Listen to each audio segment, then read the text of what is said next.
నాకు దొరికిన ingredients vegetables ఇవన్నీ అయితే తీసుకున్నాను. చూడండి చాలా కలర్ఫుల్గా ఉంది కదా గ్రీన్ అవన్నీ. టమాటాని అయితే ఒక 2 టమాటాలు అయితే కట్ చేసుకున్నాను అనమాట. అండ్ కొత్తిమీర, పుదీనా ఒక గుప్పుడు 2 కలిపి ఒక గుప్పుడు అయితే తీసుకున్నాను. పుదీనా, కొత్తిమీర, ఒక 2 మిర్చీలు సన్నగా ఇలాగైతే కట్ చేసుకున్నాము, గ్రీన్ మిర్చి. అండ్ ఒక పావు కిలో క్యారెట్స్ చిన్న చిన్న ముక్కలు ఉడకడానికి మనకి ఈజీగా ఉండేటట్టుగా, మరీ పెద్దవి కాదు మరీ చిన్నవి కాదు, ఒక మాదిరి అయితే కట్ చేసుకున్నాను. అండ్ బీన్స్ ఒక పావు కిలో, ఇవి కూడా సేమ్ ఇది కూడా ఒక మాదిరిగా ఉడకడానికి ఈజీగా ఉండేటట్టు కట్ చేసుకోవాలి. అండ్ ఒక చిన్న బౌల్కి అయితే పెరుగు తీసుకున్నాం, ఒక గడ్డ. అండ్ పచ్చి బఠానీ మనం కుక్ చేసుకోవడానికి ముందుగానే ఒక 1 అవర్ ముందుగానే అయితే నానబెట్టుకున్నాం అనమాట. మంచిగా ఆల్మోస్ట్ ఇప్పుడే నానిపోయింది అవి. అండ్ ఆలూస్, పెద్ద ఆలూస్ ఒక 3 అయితే తీసుకున్నాను. ఇవి కూడా ఒక మాదిరి సైజులో అయితే కట్ చేసుకోవాలి, మరీ చిన్నగా అయితే బాగా ఈజీగా ఉడిపోయి పిసపిసలు అయిపోయింది. ఒక మాదిరి సైజులో. సో ఈ ఇంగ్రీడియంట్స్ అయితే వెజిటేబుల్స్ అయితే ఇవైతే తీసుకున్నాను. అండ్ ఇందులో మసాలాలకైతే అల్లం చిన్నులపాయ పేస్టు ఒక 2-3 స్పూన్లు, ఇలాచి ఒక 4 ఇలాచి, లవంగాలు ఒక 5-6 లవంగాలు, చెక్క అండ్ బిర్యానీలో వేసే ఫ్లవరు చెక్క, బిర్యానీ ఆకులు ఒక 3-4 బిర్యానీ ఆకులు, ఆనియన్స్ ఒక 3 ఆనియన్స్, పెద్ద ఆనియన్స్ అయితే తీసుకున్నాను. ఇవన్నీ వచ్చేసి మసాలాలకి యూస్ చేసేవి. అండ్ ముందుగా నేను ఈ బిర్యానీలో స్పెషల్ ఏంటంటే అస్సలు ఆయిల్ యూస్ చేయను, ఓన్లీ నెయ్యితోనే చేస్తాను అనమాట. ఒక 3-4 స్పూన్ల నెయ్యి అయితే యూస్ చేశాను. ఒకవేళ మధ్యలో అవసరమైన కొంచెం సేపు అయినాక ఫ్రై అయినాక అవసరమైన నేను మళ్ళీ నెయ్యే యూస్ చేశాను, కానీ ఆయిల్ అయితే అస్సలు యూస్ చేయలేదు. అండ్ ఇందులో చెక్క, లవంగ, బిర్యానీలో వేసే ఫ్లవర్ ఉంటుంది కదా అది, అండ్ ఇలాచి మనం తీసుకున్న 4-5 ఇలాచిని దంచుకొని ఇలా వేసుకోవాలి. బిర్యానీ ఆకులు వేసుకున్నాము, ఒక 4 బిర్యానీ ఆకులు.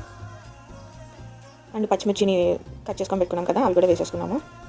జస్ట్ కొంచెం అలా ఒక తిప్పాలు అయితే తిప్పుకొని ఆనియన్స్ అయితే వేసేసుకున్నాము. 3 ఆనియన్స్ కట్ చేసుకొని ఉంచుకున్నాం కదా, అవి జస్ట్ అలా ఒక బ్రౌన్ కలర్ షేడ్ వచ్చే వరకు జస్ట్ అలా అయితే ఫ్రై చేసుకోండి నెయ్యిలోనే. కొంచెం ఇలా బ్రౌన్ కలర్ వచ్చేసినాక ఇందులో టమాటా ముక్కలు మనం 2 టమాటాస్ అయితే వేసుకుంటాను, చాలా తక్కువ వేసుకోవచ్చు.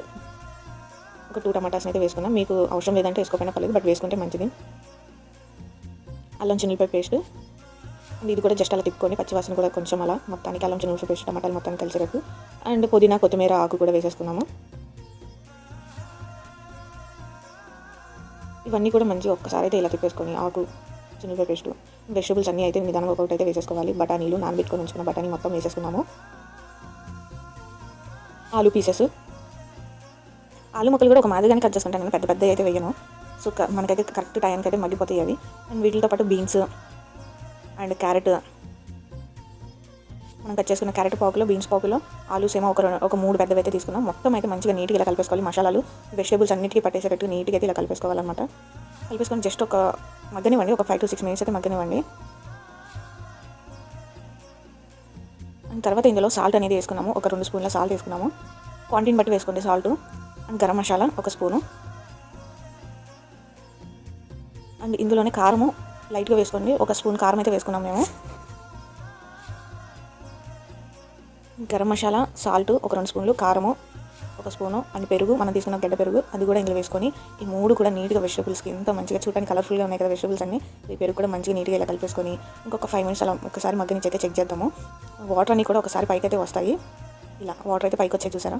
సో ఇలా అయితే మంచిగా మగ్గించుకోవాలి, మరీ మెత్తగా మగ్గిందాక వద్దు, కొంచెం ఒక హాఫ్ బాయిల్ అయితే చాలు పీస్ అనేది క్యారెట్. ఎందుకంటే మనం రైస్ వేసుకునేటప్పుడు మగ్గేటప్పటికి మెత్తగా అయిపోతాయి అనమాట, అది సగం అయితే ఇంకో హాఫ్ అనేది రైస్ ఉడికేటప్పుడు ఆటోమేటిక్గా ఉడికిపోతాయి.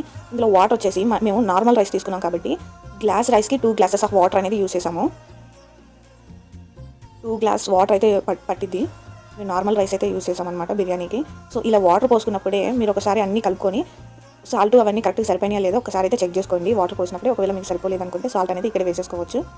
ఏమైనా గరం మసాలా అయినా, సాల్ట్ అయినా, కారం అయినా మీకు సరిపోతే ఇక్కడ వేసేసుకొని మగ్గించేసుకోవచ్చు అనమాట. ఇలా మొత్తం వాటర్ కూడా పోసేసుకున్న తర్వాత టేస్ట్ చేసుకొని ఒకసారి పీసెస్ అన్ని కదిలించేసుకొని ఒక 15 మినిట్స్ అలాగైతే మగ్గించుకోండి. వాటర్ అనేది బాయిల్ అయిపోయి పైకి అయితే మనకి వచ్చేస్తాయి, బాయిల్ అవుతాయి. వాటర్ బాయిల్ అయినప్పుడు ఇలాగైతే మనం నానబెట్టుకున్న రైస్ మొత్తాన్ని కూడా వేసేసుకోవాలి. మనకు ఒక 10 మినిట్స్లోనే వాటర్ అనేది బాయిల్ అయిపోతుంది, ఈజీగా మనకైతే తెలిసిపోతుంది బాయిల్ అయ్యేది. అండ్ ఇలా కలిపెట్టేసుకొని వాటర్ ఇదంతా కూడా రైస్ కూడా నీట్గా వెజిటబుల్స్ అన్నిటి కలిసేటట్టు, రైస్ ఇరిగిపోకుండా నీట్గా వెజిటబుల్స్ అన్నింటిలో రైస్ కలిసేటట్టు మంచిగా కలిపేసుకొని ఒక 15 మినిట్స్ అయితే రైస్ అయితే ఉడకనివ్వండి. రైస్ ఉడికించుకోవడం అందరికీ తెలిసిందే కదా. అండ్ ఒకసారి మధ్యలో చెక్ చేసుకుంటూ ఉండండి, మధ్యలో చెక్ చేసుకున్నప్పుడు కొంచెం పొలుగా ఏమైనా ఉంటే వాటర్ అనేది పైకి కూడా జల్లుకోవచ్చు. సో ఫైనల్లీ ఎంతో టేస్టీ వెజిటబుల్ బిర్యానీ అయితే రెడీ అయిపోయింది. చూడండి చాలా కలర్ఫుల్గా ఉంది కదా, వెజిటబుల్స్ అన్ని కనిపిస్తాయి, క్యారెట్, బీన్స్, బఠానీ. నాన్ వెజ్ తినని వాళ్ళకి ఇలా మంచి వెజిటబుల్ బిర్యానీ చేసుకుంటే చాలు. అండ్ ఒక్కసారి రైస్ మంచిగా నీట్గా ఉడికిందా లేదా ఒక్కసారి అయితే చెక్ చేసుకుంటాం అనమాట. సో టేస్ట్ కూడా అన్ని కరెక్ట్గా సరిపోయినాయి, మసాలా, ఉప్పు, రైస్ కూడా మంచిగానే ఉడికింది. సో బిర్యానీ అయితే రెడీ అయిపోయింది, వెజిటబుల్ బిర్యానీ. మేమైతే రైతా, గోంగూర, ఆలు కుర్మా వేసుకొని మంచిగా టేస్ట్ అయితే చూసేసాము. నాకైతే చాలా నచ్చింది నేను చేశాను కాబట్టి. అండ్ మా బ్రో కూడా మంచిగా ఎంజాయ్ చేశారు వెజిటబుల్ బిర్యానీ. అండ్ మీరు కూడా ట్రై చేయండి.